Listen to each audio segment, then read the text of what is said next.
नमस्कार। आज हम गुप्त साम्राज्य के बारे में बात करेंगे। गुप्त युग भारतीय इतिहास का विशिष्ट युग है। इस युग में राजनीतिक, सामाजिक और आर्थिक क्षेत्र में युगांतकारी परिवर्तन हुए। गुप्त युग में समुद्रगुप्त, चंद्रगुप्त द्वितीय, कुमारगुप्त और स्कंदगुप्त जैसे यशस्वी सम्राट हुए, जिन्होंने अपने शौर्य, अपनी प्रतिभा और अपनी दूरदर्शिता से एक विशाल साम्राज्य की स्थापना करके निरंतर उसका विकास किया। इस युग में गुप्त सम्राटों ने स्वयं अपने शौर्य से एक नए राजनीतिक आदर्श को मूर्त रूप दिया। गुप्त युग के राजनीतिक इतिहास पर प्रकाश डालने वाले अनेक साक्ष्य उपलब्ध हैं। इस युग में बड़ी संख्या में अभिलेख उत्कीर्ण कराए गए, जिनमें समुद्रगुप्त की प्रयाग प्रशस्ति, एरन अभिलेख, मेहरौली अभिलेख, कुमारगुप्त का भिलसद और स्कंदगुप्त का जूनागढ़ अभिलेख और भीतरी स्तंभ अभिलेख सर्वाधिक महत्वपूर्ण है। प्रशस्तियों के अतिरिक्त इस युग के अनेक दान, शासन पत्र प्राप्त हुए हैं। गुप्त वंश के प्राय सभी सम्राटों ने स्वर्ण की मुद्राएं प्रचलित की। इन मुद्राओं पर उत्कीर्ण गुप्त सम्राटों के चित्र, नाम और विरुद्ध उनके चरित्र और उपलब्धियों का निर्विवाद साक्ष्य है। गुप्त सम्राटों की सबसे बड़ी निधि हमें बयाना से प्राप्त हुई थी। रामगुप्त जैसे सम्राटों की ताम्र और चंद्रगुप्त द्वितीय की चांदी की मुद्राएं भी सुविदित है। मुद्राओं के अतिरिक्त कुछ साहित्यिक ग्रंथ भी गुप्त वंश के इतिहास से संबंधित महत्वपूर्ण सूचनाएं प्रस्तुत करते हैं, और फिर चाहे वह विशाखदत्त का देवी चंद्रगुप्तम हो, या बौद्ध ग्रंथ आर्य मंजूश्री मूलकल्प हो, या फिर कालिदास का महाकाव्य रघुवंश हो। यह गुप्तकालीन इतिहास के महत्वपूर्ण साक्ष्य हैं। तो गुप्त साम्राज्य के बारे में जानकारी डालने वाले अनेकों साक्ष्य हमारे पास में उपलब्ध है, जो गुप्त साम्राज्य के बारे में हमको बहुत कुछ जानकारी देते हैं। अब गुप्त राज्य की स्थापना की अगर हम बात करें तो प्राय गुप्त राज्य की स्थापना किसने की, या गुप्त वंश का संस्थापक कौन था, या गुप्त वंश की स्थापना करने में किसका योगदान था।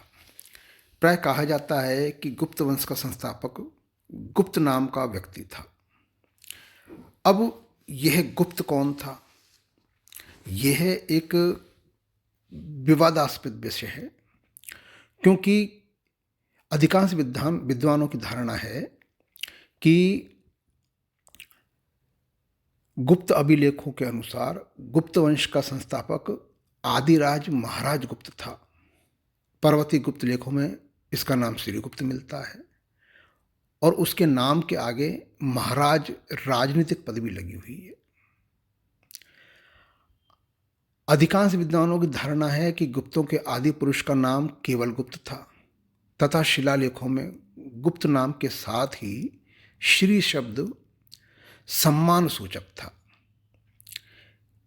गुप्त की राजनीतिक पदवी महाराज होने से प्रतीत होता है कि वह कोई साधारण सामंत राजा था।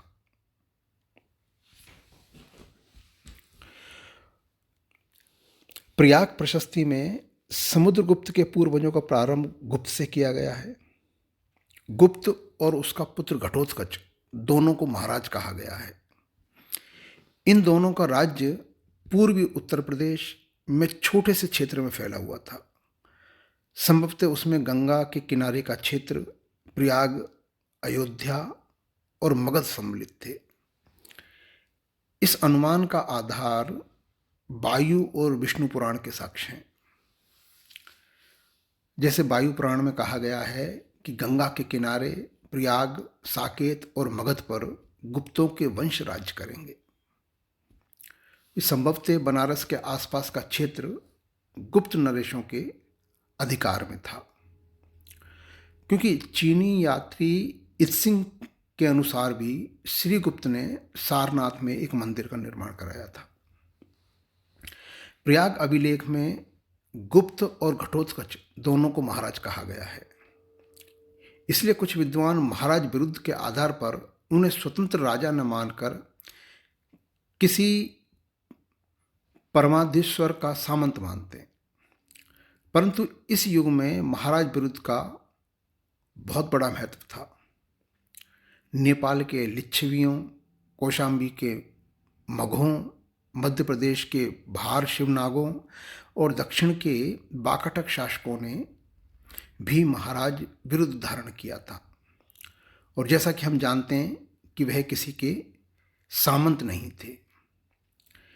इसी तरह हम देखते हैं कि समुद्रगुप्त की कुछ मुद्राओं पर उसे मात्र राजा कहा गया है। इसलिए इस बात की पूर्ण संभावना है कि गुप्त वंश के प्रारंभिक नरेश स्वतंत्र शासक रहे होंगे। महाराज घटोत्कच के द्वारा अपने पुत्र चंद्रगुप्त प्रथम का विवाह लिच्छवी राजकुमारी से करना इस बात की पुष्टि करता है। इस समय मगध के शासक लिच्छवियों की अपनी राजनीतिक प्रतिष्ठा थी। तो इस तरीके से हम ये कह सकते हैं कि गुप्त वंश की स्थापना गुप्त नाम के व्यक्ति ने की। लेकिन गुप्त साम्राज्य ने उसके बाद में जिस तरीके से भारतवर्ष के इतिहास को प्रभावित किया, और भारतवर्ष का जो इतिहास था गुप्त काल के इर्द गिर्द घूमता है। इस तरह गुप्त साम्राज्य की स्थापना भारतवर्ष में एक युगांतकारी घटना थी।